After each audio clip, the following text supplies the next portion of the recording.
성도 여러분, 안녕하세요. 오늘도 말씀으로 승리하는 우리 성경여행, 특별히 우리 복음을 위한 투쟁서라고 하는 이 갈라디아서 여행을 통해 우리가 복음의 은혜, 우리 믿음의 확신들을 다시 한번 점검하는 우리 귀한 여행 되길 주님의 이름으로 축원드립니다. 우리 어제 내용을 잠깐 기억해 볼게요. 어제 우리는 3장의 후반부를 함께 나눠 보았습니다. 우리 초등교사로서 율법이 어떤 역할을 하는지, 그리고 또 그 율법을 넘어 또 우리가 그리스도로 새 옷을 입으라 라고 하는 바울의 말들을 함께 좀 나눴고요. 세 가지 은혜를 나눴는데, 첫 번째, 이 모세의 율법보다도 430년이나 앞선 그 아브라함에게 주신 하나님의 언약이 그 믿음을 통해 그를 의롭다 하시고, 또 그를 통해서 나올 씨, 즉 자손 예수 그리스도를 통해 온 백성을 복되게 해주시겠다는 그 하나님의 언약이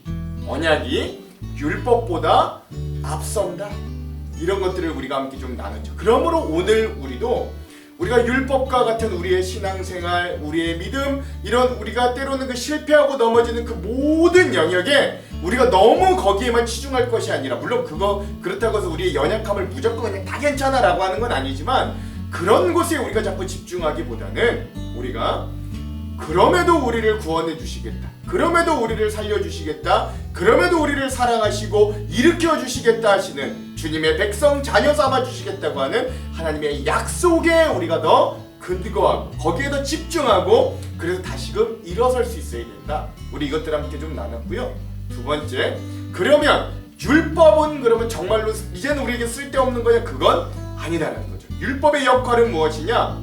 우리 인간이 하나님 앞에 정말로 죄인됨을 철저히 깨닫고, 우리가 율법 다 지킬 수 없구나, 이런 부분들을 철저히 깨닫고, 그리하여 우린 정말로 예수님의 은혜가 필요하구나 라는 존재라는 걸 깨닫게 해주는 그 예수 그리스도에게로 인도해주는 인도자의 역할이 바로 율법이다.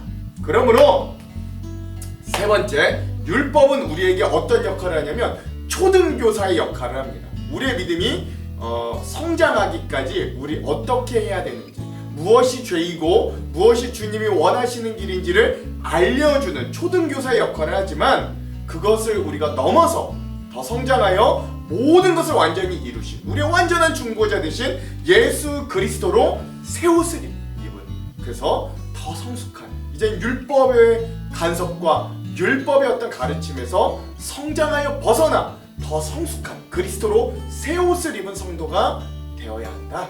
이것이 우리가 어제 나눴던 우리 말씀들입니다. 기억하실 거예요. 자, 오늘은 갈라디아서 4-1의 시간입니다. 앞으로 우리가 4장을 세 부분으로 나눠서 볼 건데, 오늘 우리가 나눌 부분은 4장의 맨 앞 전반부입니다. 4장의 1절에서부터 11절까지 우리가 함께 좀 볼 거고요. 오늘 말씀의 제목을 짓자면 종의 자리에서 자녀의 자리로 돌이키라 라고 하는 제목을 지어보았습니다. 계속해서 그래서 우리가 이러한 이 부분들, 그러니까 우리가 이제는 주님의 종의 자리가 아니라, 율법의 메인자가 아니라 정말로 예수 그리스도의 은혜와 믿음 가운데서 정말 그분의 자녀로, 그분이 세워주신 것, 그분이 인정해주신 대로 그분의 자녀의 자리로 돌아갈 수 있어야 된다는 거죠. 자, 이런 제목들을 가지고 우리가 좀 함께 나눌 거고요. 자, 우리가 내용과 주안점하기 앞서 두 가지 맥을 짚고 가겠습니다. 먼저 첫 번째 맥. 자, 오늘 말씀을 볼 때 우리가 하나님 앞에서 그리스도인들이 어떤 자리에 서야 하는가 깊이 묵상해 봤으면 좋겠습니다. 종의 자리인가? 아니면 자녀의 자리인가? 한번 이 말씀들을 통해 깊이 묵상해 봤으면 좋겠고요. 두 번째, 그럼에도 불구하고 왜 우리 성도들, 그리스도인들은 여전히 계속해서 종의 자리에 머무르려고 하는가? 이 말씀을 묵상하면서 우리 스스로도 한번 점검하고 되돌아보는 시간들이 되었으면 좋겠습니다. 자, 이런 두 가지 맥을 짚으면서 오늘 말씀을 한번 읽어볼게요. 자, 우리 4장의 전반부의 내용을 한번 그럼 먼저 내용을 살펴봅시다. 이 4장의 전반부는 종이 아닌 자녀가 되게 하는 복음, 첫 번째 우리 시간입니다. 제일 먼저 바울은 우리에게 어제에 이어 율법이 초등교사다, 초등교사 역할을 했다라는 것에 이어 율법은 믿는 자의 후견인과 청지기 역할을 할 뿐이다 라는 것들을 알려줍니다. 내가 또 말합니다. 유업을 이을 사람은 모든 것의 주인이지만 어릴 때에는 종과 다름이 없고 아버지가 정해놓은 그때까지는 보호자와 관리인의 지배 아래 있습니다. 이와 같이 우리도 어릴 때에는 세상의 유치한 교훈 아래서 종노릇을 하였습니다. 그러나 기한이 찼을 때에 하나님께서는 자기 아들을 보내셔서 여자에게 나게 하시고 또한 율법 아래 놓이게 하셨습니다. 그것은 율법 아래에 있는 사람들을 속량하시고 우리로 하여금 자녀의 자격을 얻게 하시려는 것이었습니다. 그런데 여러분은 자녀이므로 하나님께서 그 아들의 영을 우리의 마음에 보내주셔서 우리가 하나님을 아빠 아버지라고 부를 수 있게 하셨습니다. 그러므로 여러분은 각 사람은 이제 종이 아니라 자녀입니다. 자녀이면 하나님께서 세워주신 상속자이기도 합니다. 바울은 어제 계속 이야기하는 거죠.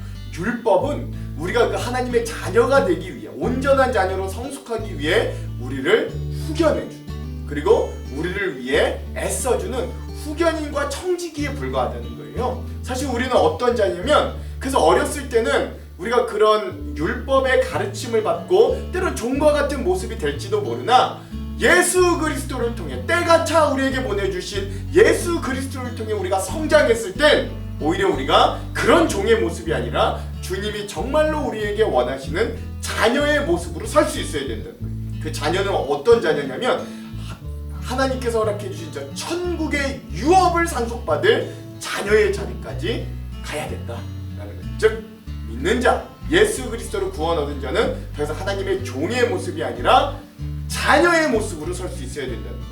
우리 더 깊은 내용들은 우리 주안점에서 함께 좀 나눠볼게요. 그리고 나서 바울은 이럼에도 불구하고 여전히 그 율법에만 목을 매려고 하는 이 놀라운 복음을 받아들였음에도 율법으로, 즉 종의 자리로 되돌아가려 하는 갈라디아 지역 교회와 성도들의 어리석음에 대해 이렇게 말합니다.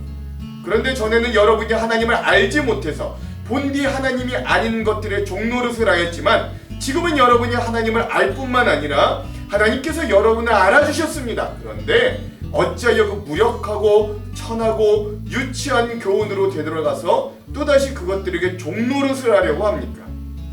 여러분이 날과 달과 계절과 해, 즉 절기를 지키고 있으니 내가 여러분을 위하여 수고하는 것이 헛될까 염려됩니다 라는 겁니다.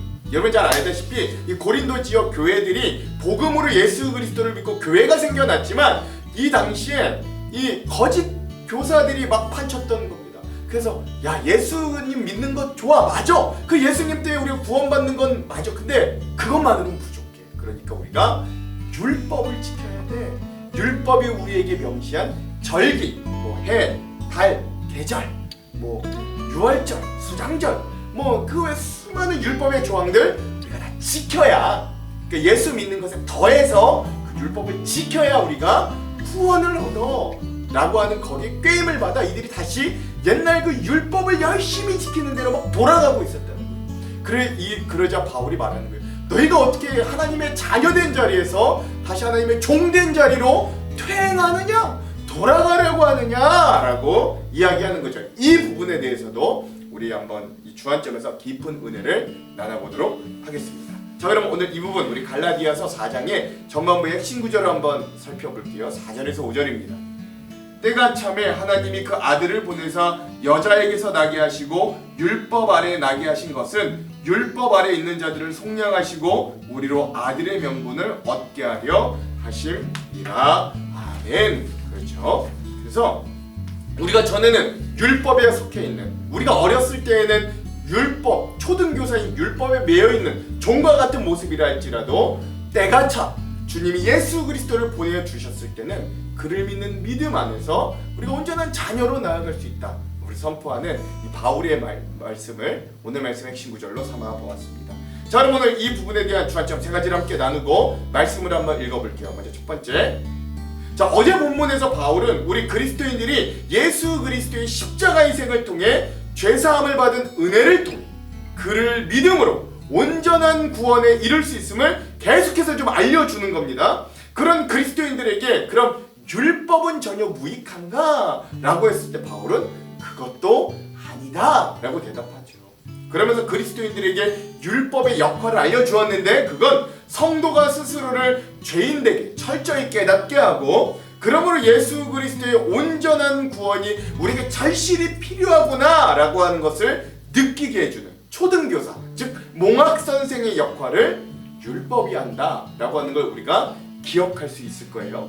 그 내용에 이어받아 바울은 오늘 본문에 계속해서 율법이 그리스도인들에게는 그런 후견인과 청지기의 역할을 할 뿐이라고 이야기합니다. 오늘 본문의 1절에서 3절, 내가 또 말하노니 유업을 이을 자가 모든 것의 주인이나 어렸을 동안에는 종과 다름이 없어서 그 아버지가 정한 때까지 후견인과 청지기 아래에 있나니, 이와 같이 우리도 어렸을 때에 이 세상의 초등학문 아래에 있어서 종노릇 하였더니 아멘. 그렇죠.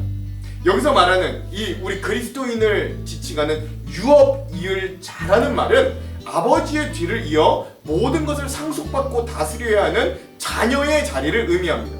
그러나 그가 성인이 되어 참 상속자로 인정받기까지는, 자라기까지는, 어렸을 때는 후견인과 청지기, 즉 어제 3장 후반부에 말한 것처럼 초등교사처럼 아버지가 택한 그 훈련자 안에서 상속자로서의 수업을 받게 되는 거예요. 그 과정은 때론 매우 고되고 엄격하여 종의 생활과 다름없는 강한 훈련인 경우도 많이 있습니다. 이처럼 바울은 하나님의 자녀된 우리 그리스도인들도 예전에는 이 세상의 초등학문 아래 곧 종노릇하였다고 이야기하는 거예요. 여기서 말하는 세상의 초등학문이란 유대인들에게는 율법주의로 변질된 어떤 유대교이고, 이방인들에게는 각종 우상을 섬겼던 다른 종교와 세상 철학들이라고 할 수 있어요. 많은 이들이 하나님의 큰 구원에 이르기까지, 그 구원이 이를 때가 되기까지, 때가 찰 때까지 또 다른 율법주의로 대표되는 어떤 스스로의 힘과 불완전한 세상의 수많은 우상들, 지금 우리로 따지자면 뭐 돈, 권력, 명예, 쾌락, 이런 것들의 힘을 빌어 구원에 이르려고 몸부림치면서 그것들이 오히려 종노릇하며 살아왔던 겁니다. 그러나 그 어둠의 시기를 거쳐 드디어 큰 은혜의 때가 우리에게 임하였던 거예요. 오늘 본문의 4절에서 5절, 때가 차며 하나님이 그 아들을 보내사 여자에게서 나게 하시고 율법 아래 나게 하신 것은 율법 아래 있는 자들을 속량하시고 우리로 아들의 명분을 얻게 하려 하심이라. 아멘. 그렇죠. 하나님께서 정하신 구원의 때가 이르러 하나님께서 그 아들을 보내주셨고, 그 아들을 성령을 통해 잉태한 동정녀 마리아, 그 여자에게서 나게 하셨습니다. 이렇듯 사랑이 풍성하신 하나님께서 인간이 완벽하게 선한 삶을 살 수 없는 무능력으로 인해 율법의 요구를 충족시키지 못하고 그들의 죄 가운데 영원히 죽을 수밖에 없는 오늘 우리의 상황을 그냥 두고 보지 않으셨고 불쌍히 여기셨어요. 그래서 하나님은 인간을 율법의 요구로부터 구원하실 해결책을 우리에게 때가 차서 보내주셨는데, 인간을 죄악으로부터 구원할 때가 찰 때 보내준 하나님의 해결책이 바로 우리 너무나도 잘 알듯 예수 그리스도였습니다. 이미 하나님께서 구약의 수많은 선지자들을 통해 메시아 곧 구원자를 보내주시겠다고 많이 약속해 주셨잖아요. 그리고 신약시대에 이르러 드디어 하나님의 약속하신 때가 이르자, 때가 찰 때 하나님은 약속하신 그 말씀대로 온 인류를 그들의 죄로부터 구원할 메시아 예수 그리스도를 보내주셨습니다. 하나님의 아들이신 예수님께서 여자 즉 마리아에게 태어나심으로 인간의 몸을 입고 이 땅에 오셨어요. 예수님께서 마리아에게 태어나심으로 인간의 몸을 입고 이 세상에 오셨습니다. 이러한 상황에 대해 바울은 메시아 예수님께서 율법 아래 태어났다라고 설명하는 거예요. 예수님은 그 어떤 것에도 구속받지 않으시는 자유로운 존재입니다. 예수님은 율법의 그 어떤 요구도 들어줄 의무가 없습니다. 그렇다면 예수님께서 왜 율법 아래 굳이 태어나셨다라고 표현한 걸까요? 그 이유는 예수님께서 율법 아래 있는 자들을 속량하시기 위해 그 자리로 오신 거예요. 우리는 이제 예수님의 의로움을 입고 있습니다. 그 결과 하나님은 우리를 더 이상 죽어야 될 원수로 대하지 않으셨어요. 예수 그리스도의 은혜가 놀라운 이유는 하나님께서 죄만 용서해 주신 게 아니라 이제 우리를 하나님의 자녀들의 명분을 얻게 하고 그분의 자녀로 진정 받아주심에 있습니다. 그러므로 오늘 우리는 종의 자리에 머무는 신앙인이 되어서는 안 되는 거예요. 그래서 여전히 감시받고 교육받고 이런 데만 머물러서는 안 돼요. 그러므로 오늘 우리는 종의 자리에 머무는 신앙인이 아니라 하나님께서 허락해 주시고 인정해 주시는 그 자녀의 자리까지 나아가는 신앙의 성숙과 성장이 있어야 되는 거죠. 어린아이는 부모님의 기쁨을 위해 일한다기보다는 부모님에게 요구되는 수준이 부모님에게 요구하게 되는 그 수준이 전부입니다. 어린아이는 그렇죠. 우리가 믿는다고 하면서 유아 단계에서 성장이 멈추어서는 안 되는 거죠. 자라지 않고 있다는 건 생명력이 없다는 증거이기도 합니다. 이와 같이 계속해서 종의 믿음에만 머무르고 있으면 우리의 믿음은 위험합니다. 때론 구원을 얻어도 부끄러운 구원이 돼요. 종의 믿음으로는 아들의 자격이 없습니다. 그러나 자녀답게 살기 위해서는 성장해야만 합니다. 그러므로 오늘 우리의 믿음을 점검하며 우리가 성장하지 않는 종의 자리에 머무르는 신앙인들이 아니라 그리스도의 장성한 분량에까지 이르는 하나님의 자녀들의 자리로 담대히 성장해 나아가는 저와 여러분 되기를 먼저 간절히 소망합니다. 두 번째, 자 그렇다면 우리가 어떻게 온전한 믿음의 성장과 성숙을 이루게 될까요? 바울은 우리가 하나님의 자녀가 되었으므로 하나님의 독생자 아들의 영인 성령님을 우리에게 보내주셔서 그 성령님과 함께 동행함으로 우리의 신앙이 성장한다라고, 성장을 이루게 된다라고 이야기합니다. 예수님은 우리가 이루지 못할 율법의 요구로 인해 우리에게 밝히 드러나게 되고 발견되는 우리의 모든 죄악을 대신 지시고 어린 양 제물이 되셔서 십자가에 대신 죽으셨습니다.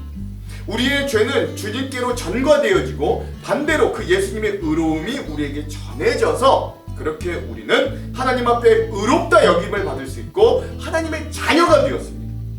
또한 아버지 하나님께서는 우리에게 그 아들만 주신 게 아니라 그 아들의 영이신 성령님을 보내셔서 우리가 그 예수님을 믿고 자녀가 되어 하나님을 아빠, 아버지라고 부르게 만드셨던 거예요. 그게 오늘 본문의 6절에 나타납니다. 너희가 아들이므로 하나님이 그 아들의 영을 우리의 마음 가운데 보내사 아빠, 아버지라 부르게 하셨느니라. 아멘. 그렇죠. 예수님의 영이신 성령님께서 우리에게 임하셔서 예수님과 동일하게 우리가 하나님을 아버지라고 부를 수 있도록 확신을 허락해 주십니다. 예수님께서도 살아생전에 하나님을 아버지라 부르심에 주저함이 없으셨기 때문에 그분의 영을 받은 우리 또한 담대하게 하나님을 아빠, 아버지라고 부를 수 있는 것입니다. 그런데 자녀된 우리가 부를 하나님 아버지를 바울은 굳이 아바, 아버지라고 표현을 사용하며 부르게 합니다. 단순히 아버지라고 쓰면 되는데 왜 굳이 아바, 아버지라는 표현을 사용했을까요? 여기서 먼저 사용된 그 아바, 아버지라고 할 때 아바라고 하는 말은 아람어에서 유래된 단어이고 탈무드라는 책을 보면 어린아이가 태어나서 가장 먼저 배우는 말이 아바다라고 기록되어 있다고 합니다. 즉 아바는 우리나라 말로 치면 아빠라는 단어에 가까운 거예요. 그러므로 우리가 하나님과 아버지와 아들로서 누리게 될 보통 아빠라고 하면 뭐가 느껴집니까? 아버지와 자녀의 친밀한 관계를 잘 표현해주고 있는 거예요. 이 아바라는 단어 뒤에 이어 사용된 아버지라는 단어는 헬라어라고 합니다. 이 단어는 장성한 자가 아버지를 부르는 존경과 사랑의 호칭이라고 하는 거예요. 그러니까 아빠를 상징하는 아바, 그리고 아버지라고 표현되는 이 아버지, 그래서 아바, 아버지란 표현에서 하나님과 우리 사이에 친밀하면서도 또 존경과 사랑으로 엮인 아버지와 아들의 관계가 성립되었다는 사실을 강조해 주는 것이지요. 그러므로 바울은 이제 우리가 더 이상 율법의 노예가 아니라 하나님의 아들, 자녀라는 사실을 강조합니다. 그러므로 그분의 영을 받은 우리도 하나님의 자녀된 권세를 얻고 담대히 하나님을 아버지라고 부를 수 있게 되는 거죠. 그런데 거기서 한 걸음 더 나아가 바울은 이제 거기에 더하여 우리가 하나님의 자녀가 되었기 때문에 하나님의 유업, 상속을 이을 자라고까지 이야기하는 거예요. 7절. 그러므로 내가 이후로는 종이 아니요 아들이니 아들이면 하나님으로 말미암아 유업을 받을 자니라. 아멘. 그렇죠. 즉 뭐예요? 더 이상 종이 아니라 하나님의 자녀된 우리는 자녀의 특권과 권리인 아버지의 소유, 즉 하나님의 나라를 유업으로 받게 되었던 겁니다. 그래서 우리가 구원의 확신이 있어 흔들리지 않으려면 우리가 하나님의 자녀된 것을 잊어버리지 않는 게 중요합니다. 우리가 세상 살며 부모의 마음을 아프게 하지 않는 사람이 과연 몇이나 되겠어요? 때로는 부모님의 마음을 아프게도 하고 불순종하다 돌이키기도 하고 그 기준에 도달하지 못하여 부모님을 실망시킬 때도 있지만, 그럼에도 부모님이 우리를 버리지 않고 끝까지 사랑하고 그 집의 상속자로 인정해 주는 건 자녀된 나의 공로 때문은 아닌 거죠. 내가 그냥 그 부모님의 자녀라고 하는 관계 때문에 그 모든 것이 주어졌다는 걸 기억해야 됩니다. 하나님께서도 때론 우리의 실수와 연약함 속에 우리가 넘어질지라도 우리를 긍휼히 여겨주시고, 때로는 징계하시고 혼낼지언정 그 자녀된 우리를 끝까지 포기하지 않고 그 나라에 합당한 유업을 이을 자로 세워가시고 인도하여 주시는 거죠. 그러므로 우리의 공로 때문이 아니라 그 자녀를 포기하지 않으시는 신실하신 아버지 되신 하나님의 사랑에 대한 신뢰 가운데 우리는 평안과 소망을 끝내 누릴 수 있어야 됩니다. 그러므로 오늘 우리는 우리가 하나님을 우리의 삶 가운데 얼마나 친밀히 여기고 관계하고 있는가, 정말로 우리가 하나님을 아빠라고 부를 만큼 그분과 가까이 자주 교제하며 사랑하는가 점검해야 됩니다. 또한 그분을 아버지라고 부를 만큼 존경하고 존중하며 때론 두려운 마음을 가지고 있는가 우리 점검해봐야 됩니다. 수많은 그리스도인들이 이렇게 자녀된 축복의 자리를 망각하고 그저 하나님의 종된 모습으로만 나아가 자기의 필요만을 하나님께 아뢰고 그 응답만 받기를 바라고 있는 안타까운 모습을 발견합니다. 그런 응답을 받아내기 위해 또 다른 율법과 같은 어떤 나의 정성, 그 응답을 얻어내기 위한 다른 나의 수많은 공적들을 쌓으려고 믿음 생활하는 수많은 신앙인들, 그리스도인들도 적지 않게 발견합니다. 그러나 그건 여러분 아들과 아버지의 관계가 아닌 거죠. 그건 좀 심하게 극단적으로 말하면 그건 거래의 관계입니다. 내가 기도한 거 듣기 위해 이 정도 정성은 드립니다. 이 정도 했으니 하나님 이건 응답해 주셔야죠. 이런 거래 관계일 뿐입니다. 근데 아버지, 자녀와 자식의 관계는 그런 게 아니죠. 그러나 하나님은 우리에게 진정 친밀하고 사랑에 기초한 부모와 자녀의 관계가 되기를 바라시는 거예요. 그러므로 자녀이면 그 자녀의 품격과 위치에 맞게 우리의 아빠, 우리의 아버지를 사랑하고 존경하며 때론 다른 이들과 다르게 또 그 하나님 앞에 자유롭고 친밀하게 그 앞에 나가는 우리 귀한 자녀들로 서시기를 간절히 소망합니다. 자, 마지막 세 번째, 그럼에도 불구하고 몇몇 갈라디아 지역의 교회들과 성도들은 바울이 전한 예수님의 복음을 버리고 율법의 종이 되는 길로 결국 퇴행해 버렸습니다. 바울은 그들을 자유하게 하신 하나님의 이 놀라운 은혜에도 불구하고 또다시 자기의 공덕을 쌓음으로 무엇인가를 얻을 수 있다는 이 착각과 환상에 빠져 율법의 노예가 되어버린 이 저주 아래 살아가는 삶을 스스로 택하고 있는 이 갈라디아 지역의 교회들과 성도들의 안타까운 상황을 이야기하고 있는 거예요. 8절과 9절. 그러나 너희가 그때에는 하나님을 알지 못하여 본질상 하나님이 아닌 자들에게 종노릇 되었더니 이제는 너희가 하나님을 알 뿐 아니라 더욱이 하나님이 아신 바 되었거늘 어찌하여 다시 약하고 천박한 초등학문으로 돌아가서 다시 그들에게 종노릇하려 하느냐. 아멘. 여러분, 여기서 하나님이 아닌 자들이란 이 당시 그리스 로마 세계관에서 신들로 여겨지던 제우스, 아폴로 같은 우상들을 가리킨다고 합니다. 갈라디아 교회 성도들 대부분은 이방인들이었어요. 그러니까 이들이 바울이 전해준 복음을 듣기 전에는 그런 우상들을 섬기던 사람이었습니다. 우상에게 제사를 지내고 우상을 위해 살아가던 우상의 노예들이었어요. 그러나 이제는 좀 다릅니다. 이들이 바울로 말미암아 바울이 그들에게 전해준 예수 그리스도의 십자가와 부활 사건을 통해 이들은 예수 그리스도로 말미암아 새롭게 열린 구원의 길을 알고 받아들이고 믿었어요. 여기서 갈라디아 교회 성도들이 하나님의 이런 구원의 은혜를 암과 동시에 또한 하나님께서 그들을 아신 바 되었다고 하는 건 그 높고 거룩한 하나님과 우리가 단순히 신과 인간, 주인과 종의 관계를 넘어선 인격적인 관계, 즉 아버지와 자녀의 관계로까지 깊은 관계로 나아갔다라는 걸 알려주는 표현이기도 합니다. 그런데 왜 그 좋은 자녀의 자리, 그 하나님이 마련해 주신 상속자의 자리에서 다시금 두려움의 종의 자리로 퇴행하려고 하는가에 대하여 바울은 심각하게 묻고 있는 거예요. 이어 바울은 그들이 유대교의 전통에 따라 율법적으로 안식일과 절기를 지키는 것에 빠지는 것을 이렇게 염려하는 거죠. 오늘 본문의 마지막 10절과 11절. 너희가 날과 달과 절기와 해를 삼가 지키니 내가 너희를 위하여 수고한 것이 헛될까 두려워하노라. 아멘. 갈라디아 교회 성도들이 율법의 노예가 되어 안식일, 금식일, 초하루, 유월절, 오순절, 장막절과 같은 절기를 지키고 할례를 행함으로써 하나님 앞에 의롭다함을 얻으려는 삶으로 돌아가는 것, 즉 율법의 매인 삶을 살려고 하는 걸 바울은 매우 안타깝게 생각했습니다. 바울은 갈라디아 교회 성도들 한 사람 한 사람에게 복음을 전하고 그들의 영혼을 구원하기 위해 해산하는 수고를 했던 사람입니다.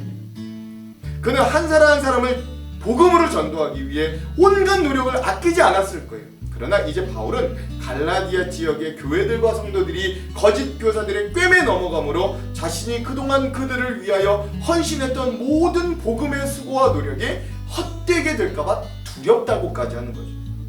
바울은 갈라디아 교회 성도들을 향해 율법의 종으로 살아가지 말고 예수 그리스도께 은혜로 베풀어 주신 복음으로 하나님의 자녀들, 아들들이 되어 살아가라고 가르치는 겁니다.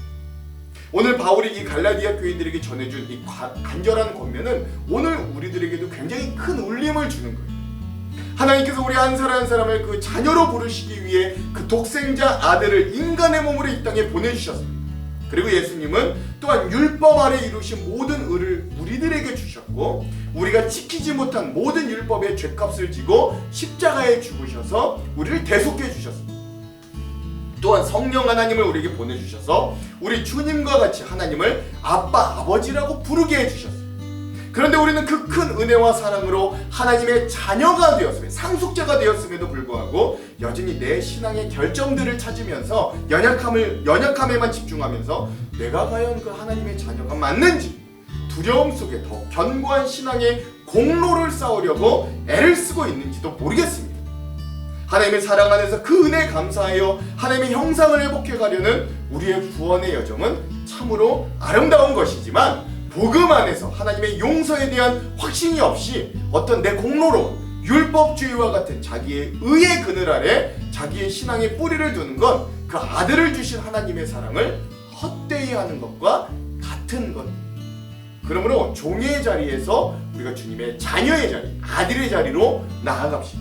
내 모든 공로와 힘을 포기하고 그저 하나님 앞에 있는 모습 그대로 나아가 은혜와 사랑 앞에 탄복하며 엎드려 봅시다. 그렇게 진정 주님의 자녀의 자리로 회복되고 나아가는 복된 주님의 자녀들이 다 되시기를 주님의 이름으로 축원합니다. 기도할게. 하나님, 여전히 오늘 우리는 우리의 공로대로 이 복음과 구원을 얻으려고 합니다. 하나님, 우리 때론 우리가 그것들로 구원을 얻을 수 있다고 착각하기도 합니다. 이런 또 다른 율법에 빠진 우리들, 자녀로 불러주셨으나 여전히 율법의 종으로 살아가려고 하는 우리들을 용서하여 주시고 우리가 주님 앞에 있는 모습 그대로 나아가 우리를 자녀로 삼아주신 하나님을 아빠, 아버지로 부르며 그분을 친밀하게 때론 존경하고 두려워하며 하나님 앞에 온전히 나아가는 자녀, 천국의 상속자들이 다 될 수 있도록 인도하여 주시옵소서. 그렇게 하실 주님 기대하며 예수님 이름으로 기도합니다. 아멘. 그럼 사랑하는 성도 여러분, 오늘 하루도 말씀으로 승리하십시오. 사랑하고 축복합니다. 화이팅! 제4장. 내가 또 말하노니 유업을 이을 자가 모든 것의 주인이나 어렸을 동안에는 종과 다름이 없어서 그 아버지가 정한 때까지 후견인과 청지기 아래 있나니 이와 같이 우리도 어렸을 때 이 세상의 초등학문 아래 있어서 종노릇하였더니 때가 참에 하나님이 그 아들을 보내사 여자에게서 나게 하시고 율법 아래 나게 하신 것은 율법 아래 있는 자들을 속량하시고 우리로 아들의 명분을 얻게 하려 하심이라. 너희가 아들이므로 하나님이 그 아들의 영을 우리 마음 가운데 보내사 아빠 아버지라 부르게 하셨느니라. 그러므로 내가 이후로는 종이 아니요 아들이니 아들이면 하나님으로 말미암아 유업을 받을 자니라. 그러나 너희가 그때는 하나님을 알지 못하여 본질상 하나님이 아닌 자들에게 종노릇하였더니 이제는 너희가 하나님을 알 뿐 아니라 더욱이 하나님이 아신 바 되었거늘 어찌하여 다시 약하고 천박한 초등학문으로 돌아가서 다시 그들에게 종노릇하려 하느냐. 너희가 날과 달과 절기와 해를 삼가 지키니 내가 너희를 위하여 수고한 것이 헛될까 두려워하노라.